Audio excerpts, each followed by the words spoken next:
point on the...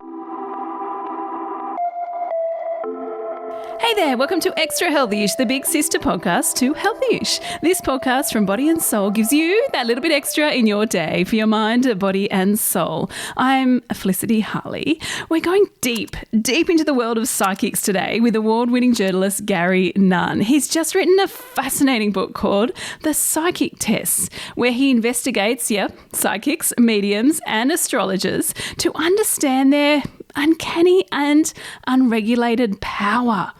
Why do so many people, women in particular, trust this pseudoscience? And can they actually help guide your life, or do they sometimes do more harm than good? Well, Gary is going to fill us in.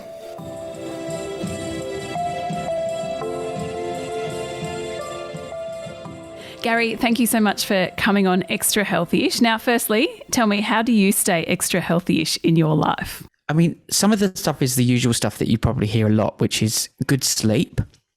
Number one, good sleep. I exercise almost every day. I try and make myself have a rest day. But exercise is really important. Good coffee, which I far more in Australia than I get that far more in Australia than I did in the UK. I can tell you, that's one of the best things about living in Australia. Other than the sun, which is the other thing. One of the reasons I moved here, nearly 10 years ago, and I was only going to stay here for 2 years maximum. And one of the things that made me stay was the big blue sky and the sun, which has a massive impact on my mood. So getting outside. And the final thing is just making sure I laugh every day, really hard. Yeah. And if I haven't laughed yet, I seek out someone funny or something funny so I can laugh. I would say that's the most important thing. Actually, that's the one I love most that you said. That's an easy tip, and we all need to laugh more. Now, we're talking about your book. I don't know. Can we laugh at that? I don't know. Can we laugh? Is that any laugh factor in there? Now, before you wrote your book about psychics, what was your take on them? Did you, why write this book? What were you interested, intrigued? What was it? My sister was intrigued and she inspired the book. So my younger sister, Taryn, she was always really into psychics, and it was something that I poked fun at her about, and it kind of formed our sibling banter. And she coaxed me along one day to see one, and I remember how I felt at that time, and I felt giggly and engaged and enlivened, and I leant right into the psychic, and I absorbed up every word, and it was fun, and it grew a lot darker when our dad died suddenly in 2015, and my sister started to incessantly seek out the services of various different mediums to try and bring him back in the room. And I grew concerned at that point that her vulnerability and grief were being exploited. So I wanted to look into a book that explores what kind of people seek out psychics and why. And I wanted to explore their capacity for humanity and to harm and to heal, and all the different sides, which is why the book speaks to skeptics and believers equally, so that I could kind of look at all sides. So I take an agnostic approach in the book, but I start the book a complete skeptic, I should say, and my sister is the voice of the believer in the book. And what I will say is that through the journey of the book, we step into each other's worlds a bit, so we come to hear each other a bit more than we have done before, and we finish in a place where we are a lot closer than we have been as brother and sister. Oh, that's nice. Why do so many people, women especially, trust this? It is pseudoscience. There's a specific reason that psychics are dominated by women on both the service delivery and the client side, as I call it. And that's because in World War I, psychics were actually illegal, and it was illegal to give readings because it was thought that they would impede national morale at a time when there was so much death. So many soldiers were dying, and there was a concern that people purporting to connect people back with their loved ones who had died in the war could have an impact on national morale, which they needed to keep up. So police would do stings on psychics and mediums, and the police were dominated by men at this point. So they would go in and try and catch them out and arrest them. As a result of that, a lot of mediums and psychics banned male clients because the police would go in undercover, so they'd banned male clients. So they only took on female clients for a while, but then the police started to get clever and started to send in kind of people that undercover who were a ruse to try and catch them out. So for that reason, there are lots and lots of female clients. On the service delivery side, why are there so many female psychics? One of the reasons I discovered was when I interviewed a woman called Felicity Carter, who used to give readings in the Rocks in Sydney, and she's since revoked it all, and she's sort of said that she made it all up. Wow. But yeah. So she's a psychic whistleblower and says she has no spiritual or mystical skills, and she was pushing around a bunch of metaphors on the page.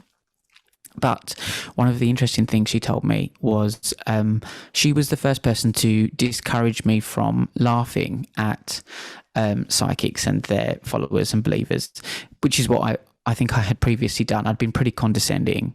And the reason for that was she said, this is a spiritual realm in which women can empower themselves. And women who are shut out from the hierarchies of so many organised religions, they cannot preach from the pulpit, and the conservative doctrines of many major religions are pretty alienating for a lot of women. And this is a spiritual realm in which they can feel heard, give advice, and have and reclaim some power. So that was the first sort of point on the journey where I realised that this was a special place for both women and queer people who have felt kind of ostracised and excluded from the traditional conservative doctrines of many major religions. Yeah, that's actually a really good point, and something, me, as a woman, I can identify with. I do think also perhaps maybe, with religion shrinking in many ways and spirituality in some sense growing, the Oprah version of spirituality, let's call it that. I mean, we see Gwyneth's jumped on board. I mean, any other, and obviously it appeals to a lot of powerful people, world leaders, celebrities. Was there any other amusing or riveting stories you came across that you've written? Well, you have got a few in here, so can you share one? I did read a few. Sure. I mean, I did lots of bizarre things on this journey. One of the things that really sticks out in my mind is I went to go to a seance where because half the journey takes place in Sydney and the other half takes place in London. In London, I went to a seance where they tried to invoke the spirit of Margaret Thatcher to ask the UK what to do about Brexit. I mean, I actually love that. That is awesome. So we sat in this little room at the top of 5 flights of stairs, just off the busiest street in London, Oxford Street, and it was a what I've since found out is a cult called Happy Science, and they tried to invoke the spirit of Margaret Thatcher, and they put a video on of a Japanese man pretending to be Margaret Thatcher coming back from the dead, and sounding very angry and saying all sorts of very bizarre things like why we should fire and then kill President Obama at the time. So it was very bizarre. Although actually he wasn't even the president at the time, so she was obviously a very confused spirit. We'll be back after this short break with more from Gary. And what did they say about Brexit? What did Thatcher say about Brexit? She didn't even say anything about Brexit through this Japanese man, but afterwards someone asked, well, what should we do about Brexit then? And very quickly, the guy that was the PR guy for the cult just said, yes, we should definitely go ahead with Brexit. So afterwards, the thing that struck me the most was that I did some Vox Pops afterwards because I was reporting on it for Vice. And I did a Vox Pop pot with one of these guys there, and he was well dressed, and he was wearing brogues, and he looked really smart, and he was articulate, and he said, "Yeah, I absolutely think that was Margaret Thatcher's spirit that they that came back into the room then," and I was just staggered because I thought, you know what, he could be my manager, or he could be someone that we could go on a date with, or he could be he's just an ordinary person. And he absolutely was convinced that was Margaret Thatcher back in the room. So it was his ordinariness that struck me. And the only other story that I think that I'll tell that I would say fits into the riveting category is Christine Holgate, formerly head of Australia Post.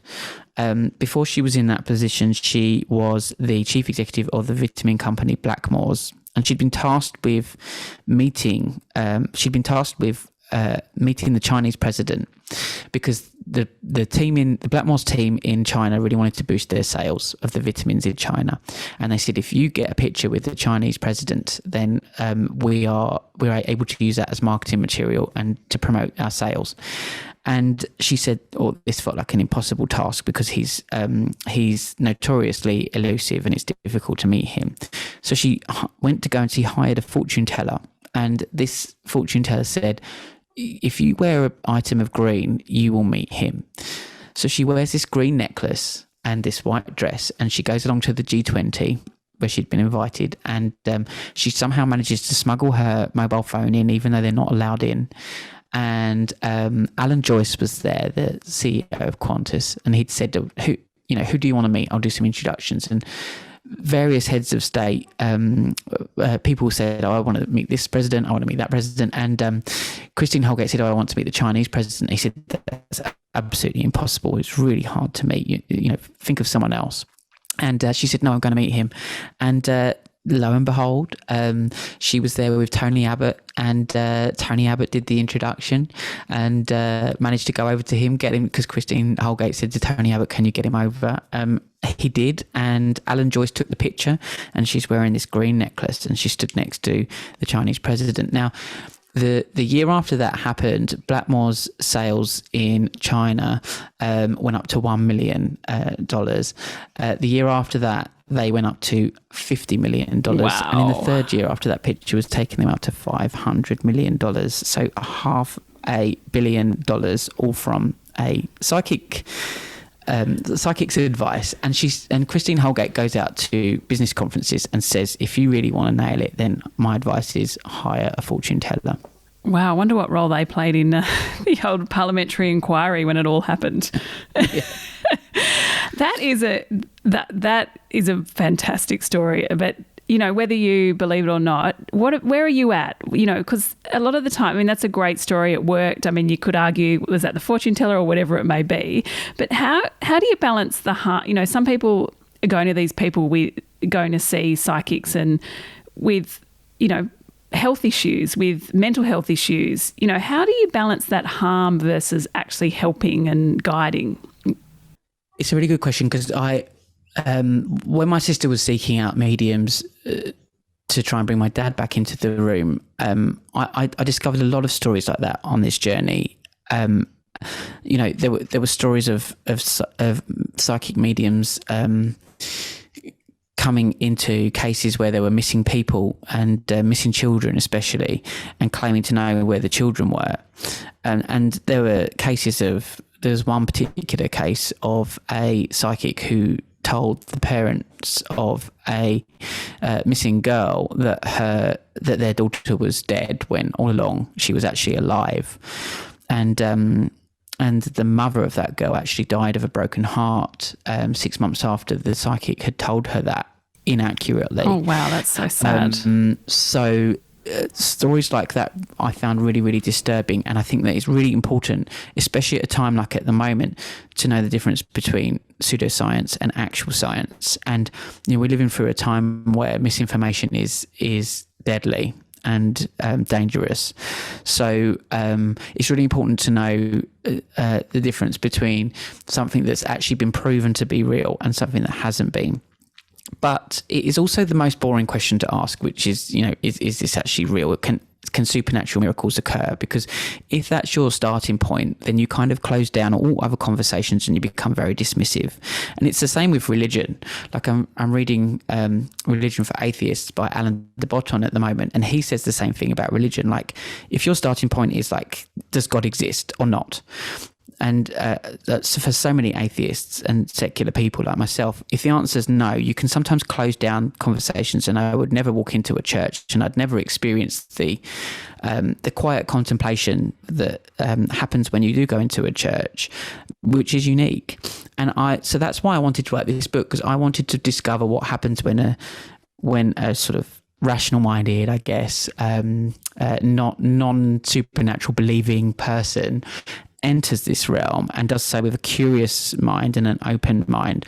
And I didn't expect to discover anything paranormal. What I did discover was humanity, and humanity in all its forms, and the unwillingness to dwell in uncertainty, and the need for reassurance, and the very human need sometimes of sitting opposite someone who is charismatic and who doesn't know your history or your baggage, and it's a very powerfully seductive experience for them just to talk about you and to nourish your dreams and foster your ambitions and alleviate your anxieties, and even, I would say, kind of just alleviate your loneliness for that hour. There was one particular reading I got where a woman called Wendy held my hand and tried to, it wasn't a palm reading, it was, she held my hand and did the psychic reading from holding my hand. And I remember how I felt in that moment. I felt quite giggly, and then all these endorphins rushed sort of through my body. And then I was thinking about the last time someone actually held my hand, and it was my ex-boyfriend, and it was about 18 months ago, and it was a long time ago. And that need for human touch, and that need for hand-to-hand human touch, whether or not I believe in the spiritual realm, there was a very human connection that was formed that day, which I think is something that sometimes we neglect.